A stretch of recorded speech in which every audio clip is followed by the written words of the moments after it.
Hello everyone. We are reading the chapter number 3 of Civics for class 9th, Electoral Politics. और इस chapter में हमने last part जो cover किया था उसमें हमने देखा था जनरल इलेक्शंस क्या होते हैं, बाई इलेक्शंस क्या होते हैं, दोनों में क्या डिफरेंस है. उसके बाद हमने लोकसभा और विधानसभा को पढ़ा था. लोकसभा क्या होती है, विधानसभा क्या होती है, कॉन्स्टिट्यूएंसीज़ के बारे में जाना था. कॉन्स्टिट्यूएंसीज़ होती क्या है, किस तरह से डिफरेंट कॉन्स्टिट्यूएंसीज़ में इलेक्शंस हेल्ड किए जाते हैं. उसके बाद हम आए हैं रिज़र्व्ड कॉन्स्टिट्यूएंसीज़ पे. तो क्या होती हैं reserved constituencies? Let's read.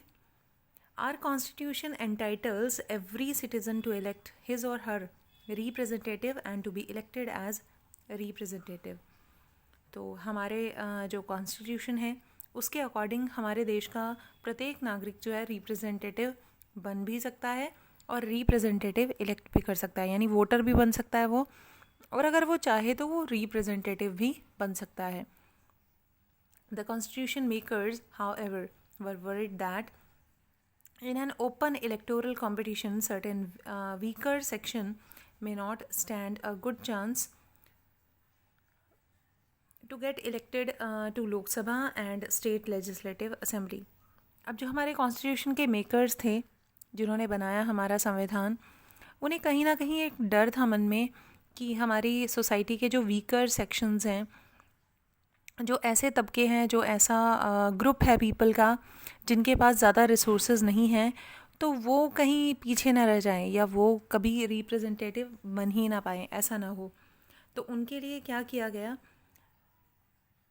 The state legislative assembly they may not have required resources, education and contact to contest and win elections against other.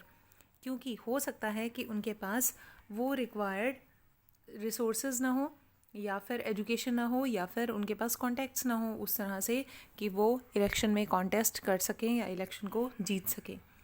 Those who are influential and resourceful may prevent them from winning elections.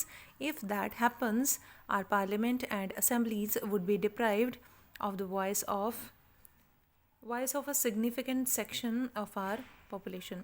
और अगर ऐसा हुआ तो कहीं ना कहीं उनकी आवाज़ देश में दबकर रह जाएगी, उनके इश्यूज़ जो हैं वो रेज़ नहीं हो पाएंगे.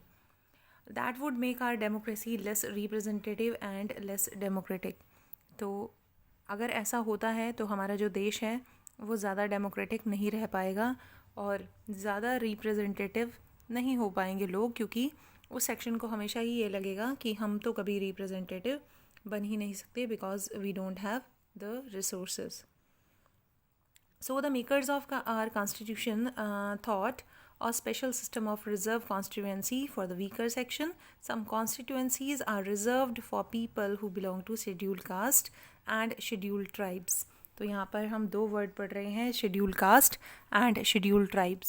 तो ये कौन लोग हैं? तो हमारी जो कॉन्स्टिट्यूएंसी है वो रिज़र्व कर दी गई, कुछ एक कॉन्स्टिट्यूएंसी मैं कहूँगी रिज़र्व कर दी गई, किसके लिए? शेड्यूल कास्ट के लिए और शेड्यूल ट्राइब्स के लिए. In SC reserved constituency only someone who belong to the schedule caste can stand for. अब ये रिजर्वेशन था क्या कि अगर हम कहें कि एससी रिजर्व्ड कॉन्स्टिट्यूएंसी, अगर कोई एरिया में ये पर्टिकुलर कर दिया गया कि इस एरिया से जो रिप्रेजेंटेटिव है या जो एमएलए है, एमपी है, वो सिर्फ एक शेड्यूल कास्ट के पर्सन ही चुना जाएगा, तो वहाँ पे जितने भी मेंबर्स होंगे, जितने भी मैं कहूँगी कॉन्टेस्ट में होंगे इलेक्शन के पर्सन्स, वो सभी किस जाति से होंगे? एससी से होंगे, यानी वो शेड्यूल कास्ट से बिलोंग करते होंगे और उसी में से हमें अपना चुनाव करना पड़ेगा. तो उससे क्या होगा कि जिस भी पार्टी का कैंडिडेट चुना जाएगा तो वो इनडायरेक्टली जो है एससी कास्ट का होगा और उन लोगों को कहीं ना कहीं इससे बल मिलेगा और वो उनके जो इश्यूज़ हैं वो हमेशा रेज होते रहेंगे. Caste can stand for elections. Similarly, only those belonging to the scheduled tribes can contest election from a constituency reserved for ST. और इसी तरह से कि जो constituency ST के लिए reserved है तो वहाँ पर scheduled tribe के लोगों को representative बनने का मौका मिलेगा.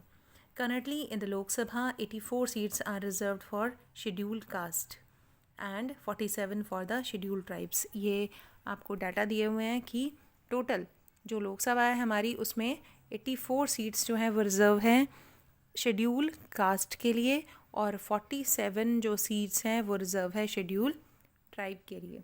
This number is in proportion to their share in the total population. Thus the reserved seat for SC and ST do not take away the legitimate share of any other social group. तो ये जो seats हैं ये fix हैं और हर plan में हर election में इतने % जो है SC और ST चुने ही जाएंगे, इतनी सीट्स पे चुने ही जाएंगे SC और ST के लोग. This system of reservation was extended later to other weaker section at the district and local level. In many states, seats in rural and urban local bodies are now reserved for other backward classes. तो इसी तरह से कुछ और seats भी reserve हैं वो OBC के लिए हैं. However, the proportion of seats reserved varies from state to state. अब देखना यह है किसी एरिया में इनकी पॉपुलेशन ज़्यादा है तो ज़्यादा सीट्स रिज़र्व होंगी, किसी स्टेट की जो पॉपुलेशन है कम है तो वहाँ पर कम सीट्स रिज़र्व होंगी SC और ST और OBC के लिए. Similarly, 1/3 of the seats are reserved in rural and urban local bodies for women candidate. तो इसी तरह से जो 1/3 सीट्स हैं वो भी रिज़र्व हैं वुमेन के लिए. तो ये तो थी रिज़र्व्ड कॉन्स्टिट्यूएंसीज़ जिसमें आपको मालूम चला कि कुछ सीट्स जो हैं लोकसभा और विधानसभा इलेक्शंस में रिज़र्व्ड हैं for schedule caste, schedule tribes, OBC और वुमेन के लिए. उसके बाद आते हैं वोटर लिस्ट के बारे में. वोटर लिस्ट किस तरह से तैयार होती है. Once the constituencies are decided the next step is to decide who can and who can not vote. अब बात आती है कि कौन वोट कर सकते हैं और कौन नहीं. This decision cannot be left to anyone till the last day. In a democratic election, the list of those who are eligible to vote is prepared much before the election and given to everyone. This list is officially called an electoral poll and is commonly known as a voter list.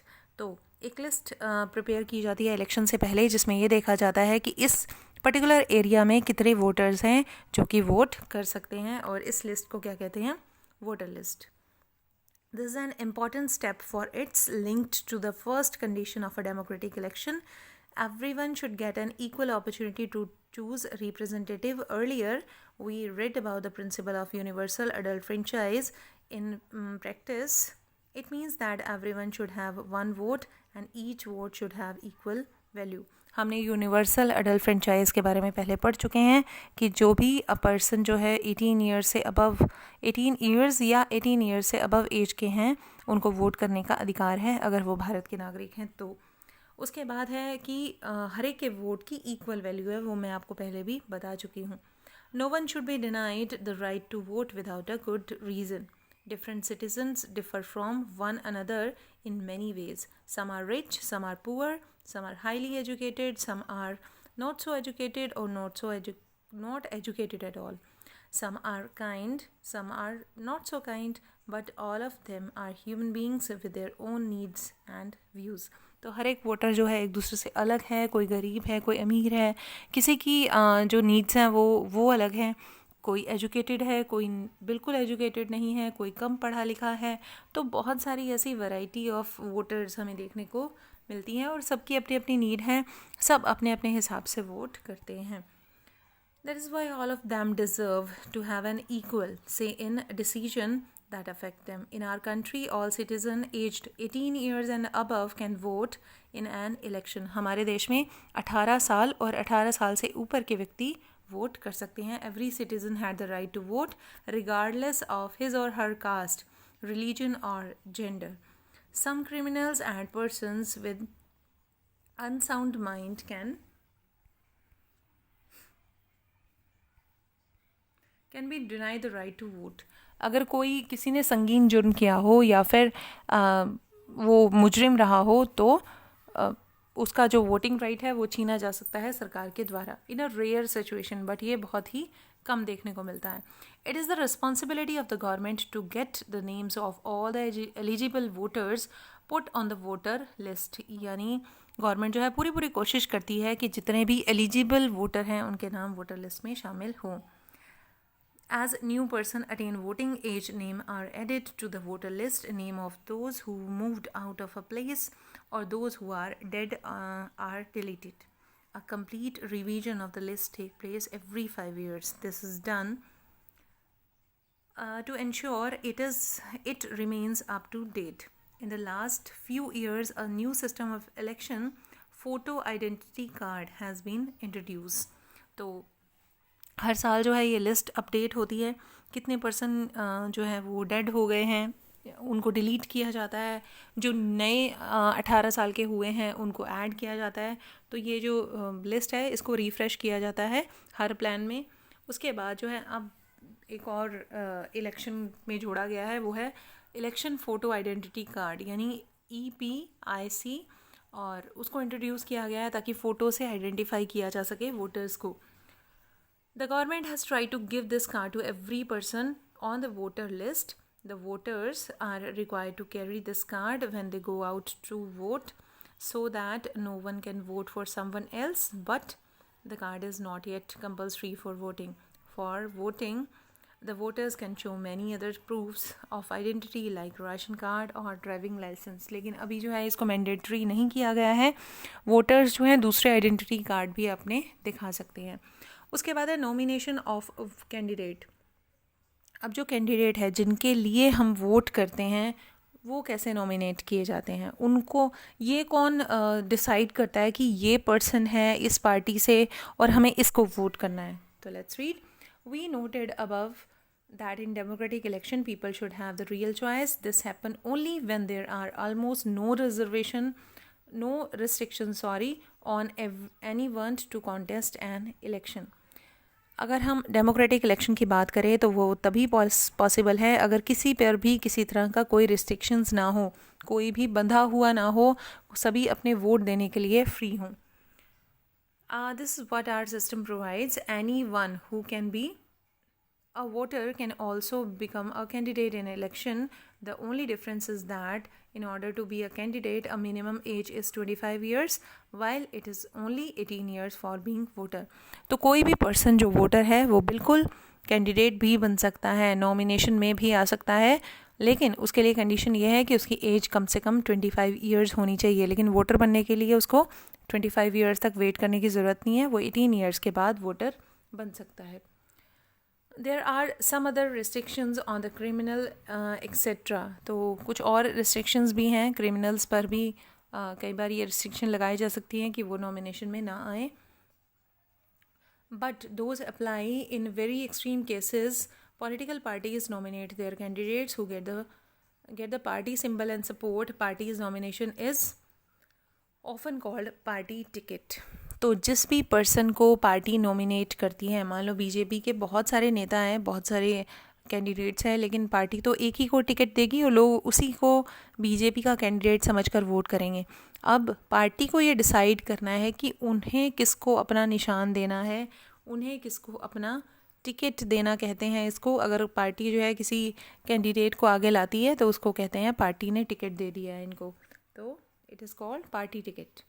Every person who wishes to contest an election has to fulfill a nomination form and give some money as a security deposit. तो जिस भी person को nominate होना है, जिस भी person को election में खड़े होना है, तो उसको क्या करना पड़ेगा, एक नॉमिनेशन फॉर्म मिलता है, उसको फुलफ़िल करो और जो सिक्योरिटी डिपॉजिट में कुछ मनी होती है वो भी उसको जमा करवानी होती है.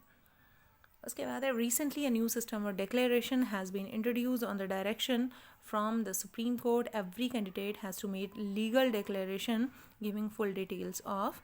तो अब जो है सुप्रीम कोर्ट ने कुछ और कंडीशंस रख दी हैं नॉमिनेशन के लिए. वो क्या क्या हैं?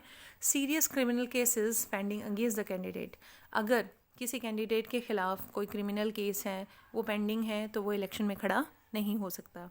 Detail of the asset and liabilities of the candidate and his or her family. तो उसकी जितनी भी रिस्पॉन्सिबिलिटी है, जितनी भी उसकी बिलोंगिंग्स हैं, उसकी डिटेल्स प्लस उसकी फैमिली की भी डिटेल्स पूरी होनी चाहिए. उसके बाद है educational qualification of the candidate. अब पहले की तरह नहीं है कि बिल्कुल अनपढ़ कैंडिडेट जो है वो नॉमिनेट हो जाए, तो एजुकेशन भी होनी चाहिए, कुछ ना कुछ एजुकेशनल क्वालिफिकेशन जो है सेट कर दिया है गवर्नमेंट ने कि पर्टिकुलर पोस्ट के लिए ये एजुकेशनल क्वालिफिकेशन जो है ज़रूरी है। This information has to made public, this provide an opportunity to the voters to make their decision on the basis of the information provided by the candidate. अब जो candidate है वो इस इंफॉर्मेशन को देख सकता है बिल्कुल, और अब उसके बेस पर अपनी चॉइस बना सकता है। एजुकेशनल क्वालिफिकेशन ऑफ कैंडिडेट पर ये पैराग्राफ है, ये आप खुद रीड करेंगे। उसके बाद हम आते हैं, ये नॉमिनेशन फॉर्म है। उसके बाद है इलेक्शन कैंपेन्स। अब कैंपेन्स क्या होते हैं? हर एक जो कैंडिडेट होता है वो इलेक्शन कैंपेन चलाता है। इलेक्शंस से पहले वोटर्स को अपनी तरफ करने के लिए, वोटर्स को ये विश्वास दिलाने के लिए कि जो कैंडिडेट खड़ा है वो एक अच्छी चॉइस है उनके लिए, और क्या लोग जो हैं उसको वोट करें, उसके लिए इलेक्शन कैंपेन्स चलाए जाते हैं। The main purpose of election is to give people a chance to choose the representative, the government and the policy they prefer. तो इलेक्शन का मेन पर्पस ही यही होता है कि वो अपना रिप्रेजेंटेटिव चुन पाए लोग, अपनी गवर्नमेंट चुन पाए लोग, और वो पॉलिसीज़ चुन पाए जो वो चाहते हैं अपने ऊपर इम्प्लीमेंट करवाना। Therefore, it is necessary to have a free and open discussion about who is a better representative, which party will make a better government, or what is good policy. This is what happens during the election campaigns. तो यही होता है कि party assure करती है लोगों को कि वही उसके लिए बेस्ट पार्टी है, और यही होता है इलेक्शन कैंपेन्स में। In our country such campaigns take place for 2 week period. तो इलेक्शन से 15 दिन पहले ये कैंपेन्स चलाए जाते हैं, और 2 वीक पहले से शुरू हो जाते हैं, और between the announcement of the final list of the candidate and the date of polling. तो पोलिंग डेट और अनाउंसमेंट डेट के दौरान जो है उनका इलेक्शन कैंपेन्स चलता रहता है, और इलेक्शन से 1-2 दिन पहले जो है ये कैंपेन बंद कर दिया जाता है। During this period the candidate contact their voter, political leaders, address election meeting and political parties mobilize their supporter। तो इस दौरान जो है जो भी कैंडिडेट्स होते हैं वो अपने वोटर्स से सीधा जाकर उनके घर घर जाकर बात कर सकते हैं, उनसे वायदे कर सकते हैं, उनको बता सकते हैं कि ये पर्टिकुलर कैंडिडेट जो है किस तरह से उनके लिए बेनिफिशियल रहेगा और लोगों को उसे वोट क्यों करना चाहिए। This is also the period when newspaper and television news are full of election related stories and debates। ये वही टाइम है जब न्यूज़पेपर में आपको बहुत सारी पार्टीज़ के रिप्रेजेंटेटिव्स की फ़ोटोज़ मिलेंगी, और टीवी पर बहुत सारी डिबेट्स करते हुए नज़र आएंगे आपको नेता। But election campaigns is not limited to these 2 weeks. Only political parties start preparing for election months before they actually take place। लेकिन सिर्फ 2 हफ्तों में ही पॉलिटिकल पार्टी ये कैंपेन नहीं करती, बल्कि वो काफ़ी टाइम पहले ही चुनाव की तैयारी करना शुरू कर देती हैं। बीच बीच में बहुत सारी रैलीज़ करती हैं, बीच बीच में बहुत सारी मैं कहूँ मीटिंग्स रखती हैं वो पब्लिक के साथ, ताकि वो पब्लिक को अपनी तरफ मोड़ पाएँ। In election campaigns, political parties try to focus people's attention on some big issues. They want to attract the people to their issues and get them to vote for their party on the basis। तो वो क्या करती हैं, लोगों की attention अपनी तरफ खींचने के लिए वो बहुत सारे वायदे करती हैं और हर संभव कोशिश करती हैं कि वो पीपल को अपनी तरफ अट्रैक्ट कर पाएँ। Let us look at some of the successful slogan given by the different political party in various election। तो बहुत सारी पॉलिटिकल पार्टीज़ अलग अलग स्लोगन्स बना लेती हैं अपने, और उन्हीं स्लोगन से नारे लगाती हैं ताकि लोगों के जहन में वो नारे बैठ जाएं। तो ये कुछ एग्जांपल है। The Congress party led by Indira Gandhi gave the slogan of गरीबी हटाओ। तो जब इंदिरा गांधी थी तो कांग्रेस पार्टी में की वो लीडर रही हैं, उन्होंने एक नारा दिया था, गरीबी हटाओ। The party promised to reorient all the policies of the government to remove poverty from the country। तो पार्टी ने बहुत सारे वायदे किए थे कि हम देश से गरीबी को हटा देंगे। Save democracy was a slogan given by Janata Party under the leadership of Jayaprakash Narayan. तो जनता पार्टी का एक स्लोगन था सेव डेमोक्रेसी, लोकतंत्र बचाओ। तो इस तरह के नारे जो है नेता देते रहते हैं ताकि वो लोगों के जहन में बस जाएं और उनका कैंपेन जो है और भी स्ट्रॉन्ग हो पाए और लोग उन्हें वोट करें। लोकसभा इलेक्शन हेल्ड इन 1977, और ये नारा कब दिया था उन्होंने? लोकसभा इलेक्शन में 1977 में। और नारा क्या था? Save democracy. किसने दिया था? जयप्रकाश नारायण ने। पार्टी कौन सी थी? Janata party. The party promised to undo the excesses committed during the emergency and restore civil liberties। तो इस पार्टी ने प्रॉमिस किया था लोगों को कि वो उनको और भी ज़्यादा स्वतंत्रता और भी ज़्यादा डेमोक्रेटिक फील कराएंगे इस देश में। उसके बाद है Left Front use for the slogan land to the tiller in the West Bengal assembly election in 1977। ये सारे के सारे स्लोगन्स के एग्जाम्पल हैं और आपको आ सकता है ये क्वेश्चन कि write some example of famous slogan by the various political party. तो आपने ये एग्जाम्पल लिखने हैं। और जो नेक्स्ट स्लोगन है वो है protect the self respect of the Telugus. Obviously regional party ने ये दिया होगा स्लोगन। तो was a slogan used by N.T. Rama Rao, the leader of Telugu Desam Party. तो तेलुगु देशम पार्टी वहाँ की रीजनल पार्टी है और उसने नारा दिया था protect the self respect of the Telugus. और ये पार्टी कहाँ पर है? आंध्र प्रदेश में। असेंबली इलेक्शन इन 1983 में ये नारा दिया गया था, ये स्लोगन दिया गया था। In democracy, it is the best to leave the political parties and the candidates free to conduct their election campaigns the way they want to, but it is sometimes necessary to regulate campaigns to ensure that every political party and candidate get a fair and equal chance to compete. According to our election law, no party or candidate can। अब election campaign जो है वो free होने चाहिए क्योंकि जो nomination में लोग हैं उनको अपनी बात कहने का मौका बिल्कुल मिलना चाहिए। उनको ये बताने का मौका मिलना चाहिए कि वोटर्स को वो क्या क्या दे सकते हैं ताकि वोटर एक फेयर चॉइस बना सकें। लेकिन अब जो हमारा जो कानून है, जो इलेक्शन का कानून है, वो नहीं चाहता कि वो क्या क्या करें, जो अनफेयर मीन्स है वो यूज़ करें। तो अनफेयर मीन्स में एक है ब्राइब और थ्रेटन वोटर्स। वो वोटर्स को पैसा देकर नहीं खरीद सकते, अगर खरीदते हैं तो ये बिल्कुल इलीगल है, या फिर वो डरा धमका कर किसी से वोट नहीं ले सकते हैं। सेकंड है appeal to them in the name of caste और रिलीजन। कास्ट के हिसाब से अगर हम वोटर्स को मतलब मोल्ड करते हैं, उनके ओपिनियन, जाट, ब्राह्मण या किसी भी कास्ट के वोटर्स अगर उनको कास्ट के बेस पर मोल्ड करते हैं तो वो भी गलत है क्योंकि हमारा देश जो है वो सेकुलर कंट्री है। उसके बाद है use government resources for election campaigns. Government की कोई भी प्रॉपर्टी, कोई भी पैसा जो है इलेक्शन कैंपेन्स में नहीं लगा सकते नेता। उसके बाद है spend more money than 25 lakh in a constituency for Lok Sabha election.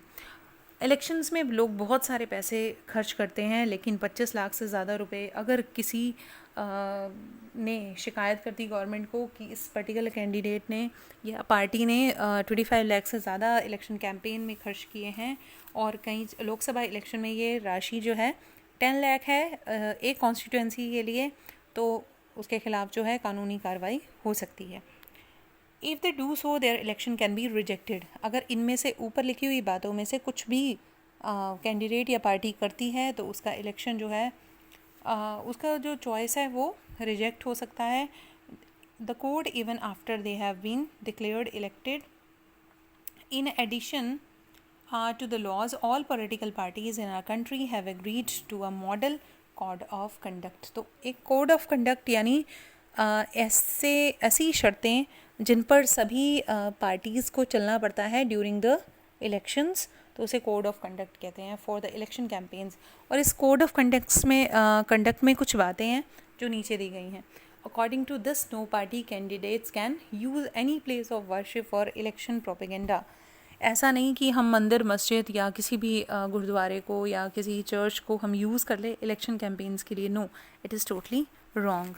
तो ये जो है कोड ऑफ कंडक्ट है हमारे इलेक्शन का। उसके बाद है यूज़ गवर्नमेंट व्हीकल्स, एयरक्राफ्ट और ऑफिशियल फॉर इलेक्शंस तो हम किसी भी गवर्नमेंट का व्हीकल यूज़ नहीं कर सकते, कोई एयरक्राफ्ट यूज़ नहीं कर सकते इलेक्शन कैंपेन्स में, या फिर कोई ऑफिशियल्स भी नहीं यूज़, कोई अधिकारी भी नहीं जा सकता कैंपेनिंग के लिए यानी लोगों को अग्री करने के लिए या लोगों को अट्रैक्ट करने के लिए।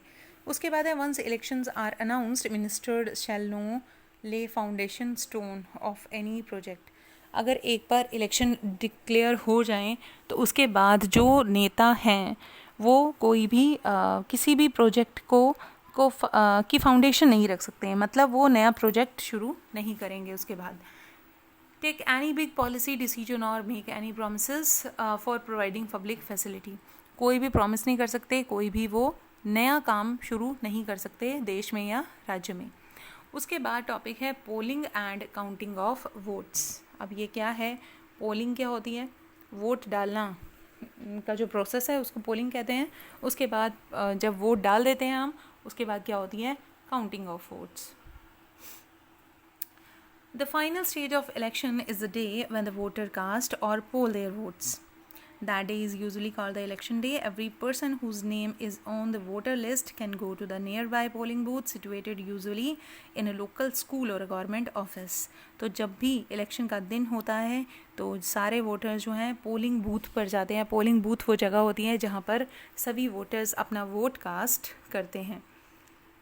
तो एक पर्टिकुलर वार्ड का एक पोलिंग बूथ बना देते हैं और उसी पोलिंग बूथ में जाकर सभी वोटर्स को अपने वोट कास्ट करने पड़ते हैं। Put a mark on her finger, the election officials identify her, put a mark on her finger and allow her to cast her vote. An agent of each candidate is allowed to sit inside the polling booth and ensure that the voting take place in a fair way.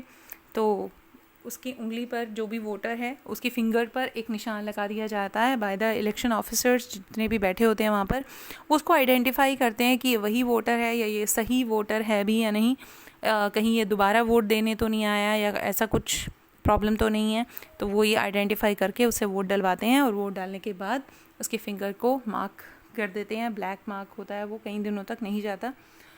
और एक agent भी बैठा होता है हर party का, ताकि वो ये देखे कि अंदर कोई गड़बड़ या कोई प्रॉब्लम तो नहीं हो रही है, ये इंश्योर करने के लिए। उसके बाद जो है earlier the voter used to indicate who they wanted to vote for putting the stamp on the ballot paper. तो बैलेट पेपर द्वारा वोटिंग को दिखाया गया कि बैलेट पेपर होता है, वहाँ पर स्टैम्प्स रखी होती हैं और बैलेट पेपर पर वो स्टैम्प लगाता है कैंडिडेट और उसको फोल्ड करके वोटिंग बैलेट बॉक्स में डाल देता है। A ballot paper is a sheet of paper on which the names of the contesting candidates along with the party name and symbol are listed. तो उस पर बैलेट पेपर वो paper होता है जिस पर हम स्टैंप लगाते हैं, और स्टैंप किसकी लगाती है, उस कैंडिडेट की, उस पार्टी के निशान की जिसे हमें वोट देना होता है। नाउ डेज लेकिन आजकल जो है सिस्टम चेंज हो गया है। अब क्या आ गई है, ईवीएम आ गई है। ईवीएम क्या होती है, इलेक्ट्रॉनिक वोटिंग मशीन। इसकी फुल फॉर्म भी आपको आ सकती है कि what is the full form of EVM, तो आपको मालूम होना चाहिए। ईवीएम होती है इलेक्ट्रॉनिक वोटिंग मशीन, यानी उसमें हम बटन दबाकर वोट कास्ट कर सकते हैं। The machine show the name of the candidate and the party symbol. Independent candidates to have their own symbol allotted by the election commission. All that the voter has to do is to press the button against the name of the candidate she wants to give her vote. तो इसमें क्या करते हैं कि EVM में buttons बने होते हैं और बटन के सामने कैंडिडेट का नेम और पार्टी का नाम जो है लिखा होता है। तो हम उसी पार्टी के नेम को और उसी कैंडिडेट के नेम के सामने वाले बटन को प्रेस करते हैं और वो वोट जो है काउंट हो जाता है हमारा। उसके बाद है once the polling is over. जब ये पोलिंग ओवर हो जाती है, यानी जब सभी वोटर जो है वोट दे चुके होते हैं, एक पर्टिकुलर टाइम रखा जाता है कि 5 बजे तक वोटिंग है या 4 बजे तक वोटिंग है, तो उस टाइम के बाद जो है क्या होता है, all the EVMs are sealed. सारी ईवीएम मशीन्स को सील कर दिया जाता है ताकि उसमें और कोई छेड़छाड़ ना कर पाए, and taken to a secure place. और सभी ईवीएम एरिया की सभी ईवीएम मशीन को एक सिक्योर प्लेस पर ले जाया जाता है। Few days later on the fix date all EVM from a constituency are opened and the vote secured by each candidates are counted. कुछ दिनों के बाद उस सिक्योर प्लेस पर दोबारा से जो इलेक्शन के ऑफिसर्स हैं वो जाते हैं और वहाँ पर वोट्स की काउंटिंग शुरू होती है. The agents of all candidates are present there to ensure that the counting is done properly. जितने भी एजेंट्स होते हैं पार्टीज़ के वो वहाँ पर मौजूद होते हैं ताकि काउंटिंग में किसी तरह की कोई गड़बड़ ना हो. The candidate who secure the highest number of votes from the constituency is declared elected. तो जो भी कैंडिडेट सबसे ज़्यादा वोट जिसके होते हैं उसको जो है विनर घोषित कर दिया जाता है और उसी को ही रिप्रेजेंटेटिव बना दिया जाता है. In a general election usually the counting votes in all the constituency take place at the same time. जब जनरल इलेक्शन होते हैं यानी लोकसभा के इलेक्शन, तो उस समय जो काउंटिंग ऑफ वोट्स होती है वो सारे देश में एक साथ ही होती है, एक समय पर होती है. At the same time, on the same day, television channels, radio, newspaper report this event. Within a few hours of counting, all the results are declared, and it became the clear as to who will win, will form the next government. तो हमें वोटों की counting से ही हमें धीरे धीरे पता चलता रहता है, कुछ ही घंटों में ये क्लियर हो जाता है कि अगली आने वाली सरकार जो है वो किसकी होगी. ये टॉपिक मैं यहीं पे ये वीडियो एंड करती हूँ because it is too long now. और नेक्स्ट टॉपिक हम 3.3 नेक्स्ट वीडियो में करेंगे. Till then bye. Thank you very much for listening.